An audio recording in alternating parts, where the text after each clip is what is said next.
Congress has approved $500 million to train the group. The Pentagon has been openly training Free Syrian Army members in Jordan for the past year and a half. The CIA has been doing the same thing for nearly 2 years. Joining us now, Congressman Brad Wenstrup, both the House Veterans Affairs and Armed Services Committees. He also served as combat surgeon in Iraq. Good to have you with us, Congressman. Good to be with you, Lou. Thank you. Are you shocked that the Defense Secretary couldn't name the head of the group that the administration is now depending upon to be boots on the ground, as they put it?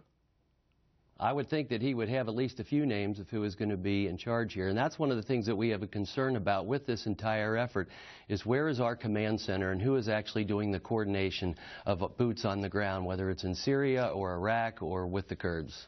And yet you supported the McKeon Amendment to supply arms to the Syrian rebels, Syrian forces. At what point will the American people see both parties step up and say, we need to have an intelligent discussion, at least in our Congress, that we can follow about our national interest and how we're going to pursue that national interest in the form of a military strategy? Do you think that'd be appropriate? Well, you're exactly right. You're exactly right. I will tell you that both sides of the conversation, no matter how they voted on that decision, people are concerned with the strategy itself. I think it's fairly unanimous almost that we take some action, but the type of action where we have a statement of we won't put boots on the ground and telling the enemy what we won't do really has a lot of people uneasy. You know, as one who's served in Iraq, are you offended by this expression, boots on the ground? It becomes almost, to me, frankly, nauseatingly trivializing of putting our men and women in harm's way in conflict. Well, I think that it's more of a political statement than it is a military statement. I can't find one general that would ever say what we will not do and let our enemy know that. And the fact of the matter is we have some boots on the ground, and we probably continue to add more. So we're just playing some games with words here, I'm afraid, when we really have a serious enemy that we have to take on. Yeah. It doesn't strike me as a game, I guess is what I'm saying, and I don't like the term boots on the ground because it doesn't recognize that in those boots are our citizens going to war for our nation. Yes. And I would just love to hear everybody stop using that expression, if I can just say that as an aside. Sure.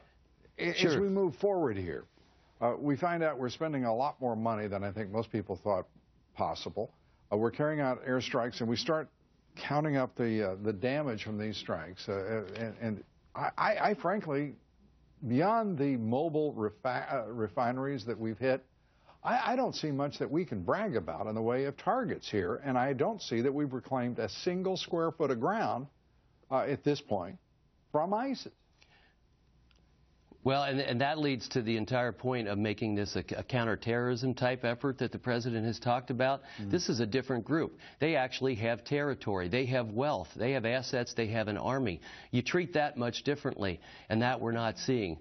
I would agree with you. We have to be serious about the enemy that we're facing, and if we truly seek to destroy this enemy, right now our strategy and our means do not match the objective.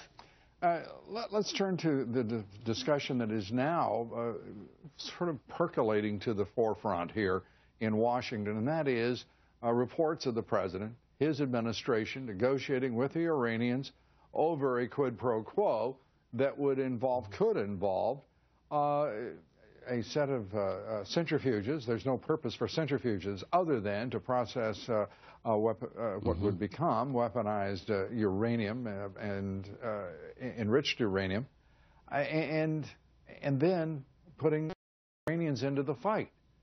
This seems like, frankly, a wonderland possibility that is growing very close to reality. Your thoughts? Well, I think it's frightening, and I think that unfortunately with this administration there's some naivete about the people that we're dealing with.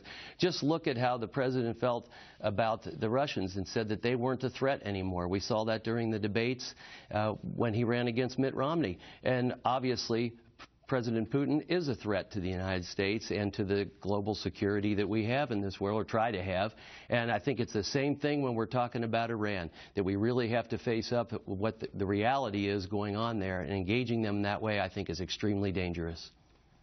Congressman, we appreciate your being with us. It's always good to talk with you. Thank you. Congressman Brad Wenstrup. Thank you so much. Thank you.